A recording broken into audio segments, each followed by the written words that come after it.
Dan yang menariknya lagi nih, dimanapun tempat pendidikan yang Ustadz Adi Hidayat ada di situ, beliau selalu jadi siswa terbaik. Tahun 2023, beliau dapat doktor honoris causa, dokter kehormatan, yang dimana ini dapetin honoris causa ini susah banget. Kalau misalnya di Indonesia ini masih bisa kehitung. Rahasia hafalannya Ustadz Adi Hidayat kenapa bisa selengket itu? Jadi gini ceritanya. Assalamualaikum friend, gimana kabarnya hari ini? Semoga pada sehat-sehat semua dah. Kembali lagi di channelnya YouTube Abang Nuha. Asik. Jadi kali ini kita akan membahas biografi ulama lagi ya. Tapi sebelum saya bakal bahas, saya bakal ngasih clue dulu nih. Tapi yang mungkin yang belum sempet ngeliat thumbnail, udah biarin aja udah. Ini main tebak-tebakan lagi kita. Teman-teman, kalau misalnya kita ngomongin ustadz di Indonesia yang punya hafalannya bagus, yang kalau ceramah itu detail banget, yang kalau ceramah itu ngasih ayat Al-Qur'annya, pojokannya, sebelah mana, hadisnya juga riwayat siapa, nomor berapa, kira-kira yang ada di pikiran teman-teman tuh siapa? Nah, tahu kan? Iya, Ustadz Adi Hidayat. Nah, ini pasti udah banyak banget karena beliau ini sudah mempunyai followers yang banyak gitu. Dan mungkin di pertemuan kita kali ini banyak teman-teman yang masih belum tahu gimana Ustadz Adi Hidayat itu pas dari kecil, dari TK sampai gede gitu. Ya, meskipun ini biografi singkat, tapi teman-teman sabar ya dengerinnya ya. Dan kalau misalnya kalian tahu sound atau suara yang sering dijadiin background meme atau video lucu-lucuan yang seperti ini, ya Allah, aku pasrahkan diriku sepenuhnya pada saat ini kepada penguasa langit dan bumi. Kalau aku ikhlas, ya Allah, aku ikhlas. Ya Allah, aku pasrahkan diriku sepenuhnya pada saat ini kepada penguasa langit dan bumi. Kalau aku ikhlas, ya Allah, aku ikhlas. Ketahuilah teman-teman, itu suaranya Ustadz Adi Hidayat. Ya Allah, aku pasrahkan diriku sepenuhnya pada saat ini kepada penguasa langit dan bumi. Aku ikhlas, ya Allah, aku ikhlas. Meskipun saya kurang setuju ya, karena masuknya kayak kurang sopan begitu. Cuman apalah daya ya, namanya juga udah jadi tren ya, akhirnya banyak yang orang ikut-ikutan gitu tanpa tahu itu suaranya siapa. Terus lagi, kalau misalnya teman-teman sering ngeliat di video-video yang lewat di beranda teman-teman nih, mau dari Instagram, TikTok, YouTube, di mana lainnya, kalau misalnya ada orang dites hafalan Qur'annya, terus habis dites hafalan Qur'an dia dikasih beasiswa pendidikan, dikasih duit sampai jutaan, dikasih hadiah umrah, ketahuilah teman-teman, itu Ustadz Adi Hidayat. Saya minta yang 174. Ya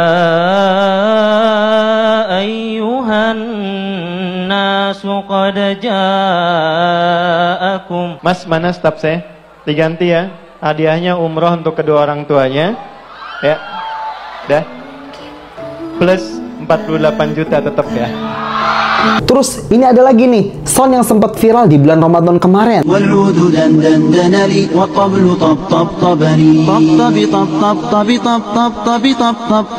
Itu awal mulanya Ustadz Adi Hidayat yang sering nyampein di ceramahnya maupun di luar ceramahnya kayak gini. فقال لا لا لا لا فقد غدا مخرولي أول ولد ولي يا ويلني فقلت لا تولولي فبين اللؤلؤلي قالت له هنا كذا الهروذ بالمقلي كهتا ككيلري المنطبطة منطبطة منطبطة منطبطولي بالمقلي كهتا ككيلري منطبطة منطبطة منطبطة منطبولي أول ولد ولي يا ويلني فقلت لا تولولي فبين اللؤلؤلي قالت له هنا كذا الهروذ بالمقلي كهتا ككيلري منطبطة منطبطة منطبطولي. Dan di video kali ini gua bakal bahas biografi singkat Ustadz Adi Hidayat. Tujuannya supaya kita makin kenal sama Ustadz Adi Hidayat. Maka ada pepatah tuh, tak kenal maka ta'aruf. Ta'aruf artinya kenalan, tak kenal maka kenalan. Supaya habis dari ta'aruf semoga bisa jadi sayang. Intinya supaya kita makin sayang sama ulama, supaya mereka makin betah dah di Indonesia, biar kita pada pinter sama agama.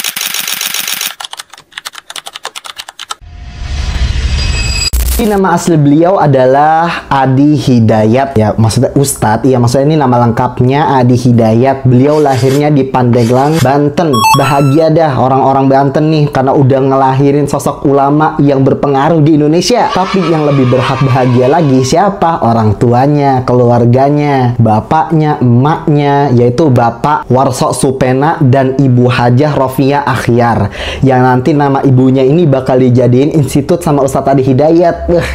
Kurang bahagia apa coba? Ya jadi beliau lahir 11 September 1984 yang artinya umurnya beliau ini sekarang 40 tahun. Kalau misalnya dibandingin sama ustadz-ustadz Indonesia nih, umurnya beliau ini termasuk yang muda. Soalnya manfaatnya banyak banget. Beliau ini TK-nya di TK Pertiwi Pandeglang. SD-nya SD Keraton 3 Pandeglang. Dari kelas 1 sampai kelas 3, ibunya itu ngajar di SD-nya yang Ustadz Adi Hidayat belajar di sono. Nah, kelas 4, 5, 6 dipindahin dah tuh ke SD 2 Pandeglang sampai tamat selesai sekolahnya. Soalnya itu udah jadi prinsip ibunya. Jadi kelas 1 sampai 3 itu masih diawasin ibarat kata mah.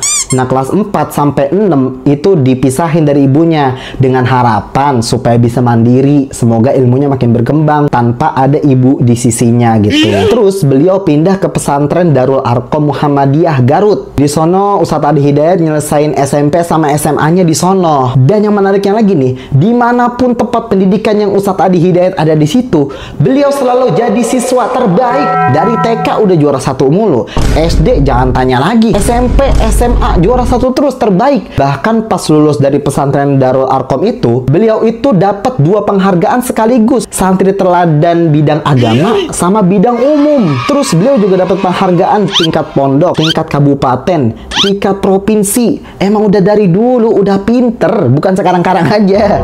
Nah, yang bikin menariknya ini, Ustadz Adi Hidayat ini hidup di lingkungan orang-orang NU, tapi bapaknya nyekolahin Ustadz Adi Hidayat di sekolahnya Muhammadiyah.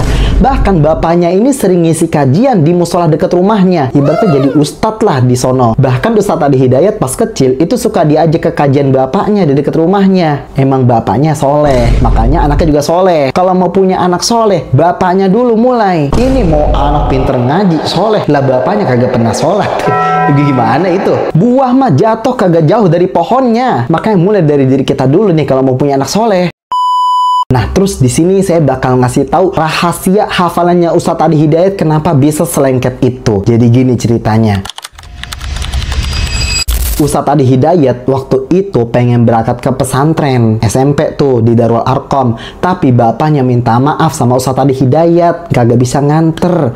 Nah, udah kagak ngapa-ngapa, Ustadz Adi Hidayat pesantren dah tuh sampai seminggu 2 minggu ditelepon sama orang rumah, disuruh balik Ustadz Adi Hidayat. Pas pulang biasalah tanya-tanya gitu sama kakaknya, bapak di mana? Kagak dijawab sama kakaknya. Habis itu pamannya ngasih tahu lagi di Bandung, kayaknya kagak kekejar ini, kayaknya udah keburu dimakamin. Nah, habis dari situ Ustadz Adi Hidayat paham dah tuh kalau bapaknya itu meninggal. Nah, pas pulang ketemu sama ibunya, Ustadz Adi Hidayat nahan nangis dah tuh di situ dengan harapan supaya ibunya ini seneng dah kepulangan Ustadz Adi Hidayat. Ya namanya juga seorang istri ya, seorang ibu yang suaminya baru meninggal gitu, pasti sedih banget kan. Sampai malam itu tidurnya itu ditemenin sama Ustadz Adi Hidayat. Dan kata Ustadz Adi Hidayat, itu adalah pertemuan terakhir sama bapaknya, karena Ustadz Adi Hidayat ketemu sama bapaknya di mimpi dan bapaknya udah pakai baju rapi dan dadah-dadahin Ustadz Adi Hidayat. Terus Ustadz Adi Hidayat bangun, terus ngecek ke ruangan tengah. Ternyata di situ banyak banget kitab-kitab yang disiapin buat Ustadz Adi Hidayat. Nah, Ustadz Adi Hidayat itu bawa mushaf ke ruangan tengah, ngadep kiblat, doa sama Allah. Ya Allah, saya udah kagak ada kesempatan lagi ini buat ngebahagiain bapak saya di dunia.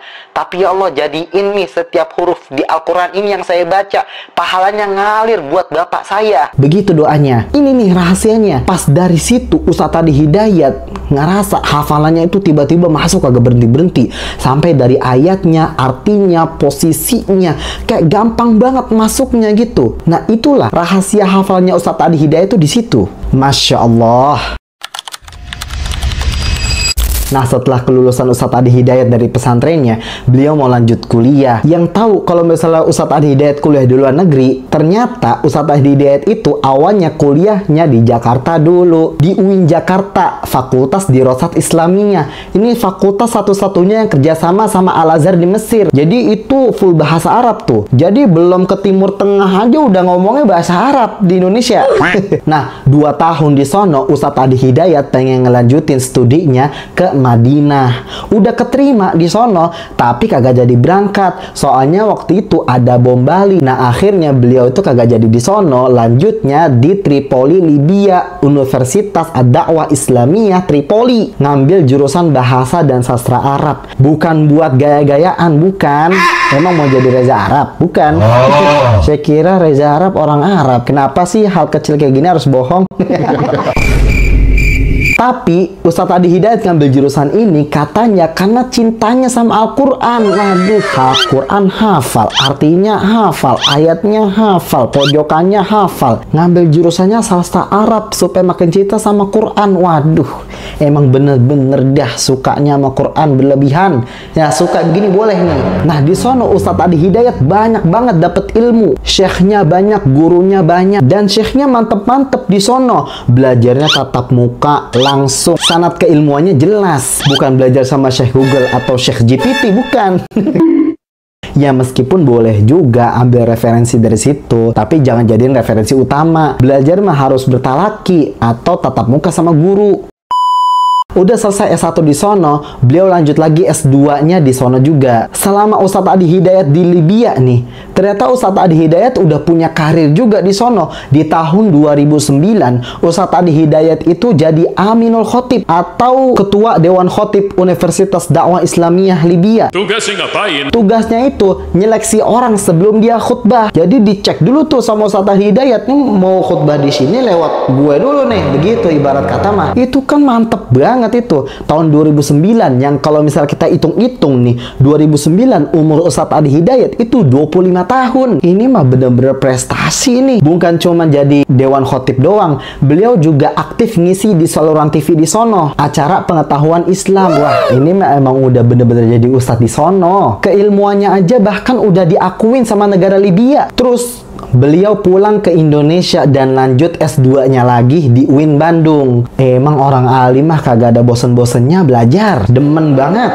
Ustadz Adi Hidayat juga jadi pengasuh pondok pesantren di Lebak Bulus 2 tahun. Terus pindah ke Bekasi. Asik, pindah ke Bekasi, Jawa Barat, bikin institut namanya Quantum Akhyar Institute, pusat kajian Islam dan bimbingan Islam di sono. Enak kan? Terus Ustadz Adi Hidayat juga punya metode menghafal Quran namanya metode At-Taisir. Terus ada lagi, beliau juga punya channel YouTube yang subscribernya itu 5 juta. Beliau juga punya pesantren Mira, pesantren kaderisasi ulama yang masuk situ aja tuh gratis semua, cuman modal bawa diri aja. Dan beliau juga punya karya tulis itu kurang lebih 19 karya tulis. Saya pas baca profil beliau ini dan perjuangan beliau ini, wah merasa takjub sendiri ini. Kita kayak kagak ada apa-apanya dibanding Ustadz Adi Hidayat. Tapi itu udah semua, Bang. Ada lagi, tahun 2023 beliau dapat doktor honoris causa, dokter kehormatan, yang dimana ini dapetin honoris causa ini susah banget. Kalau misalnya di Indonesia ini masih bisa kehitung. Ada Insinyur Soekarno, ada Muhammad Hatta, ada Gus Dur, ada Pak Habibie, ada Pak Jokowi, Kiai Haji Ma'ruf Amin, Raffi Ahmad, Ustadz Adi Hidayat. Karena emang sesusah ini dapat honoris causa. Nah ada lagi, di tahun 2024 kemarin Ustadz Adi Hidayat udah nyelesain S3-nya di Universitas Dakwah Islamiyah Libya lagi. Dan Ustadz Adi Hidayat mendapatkan nilai summa cum laude, yang artinya IPK-nya itu IPK tertinggi, nilai tertinggi. Pokoknya di antara 3,9 sampai 4. Itu udah tinggi banget. Dan diuji sama profesor dari Mesir, dari Sudan, dari Libya.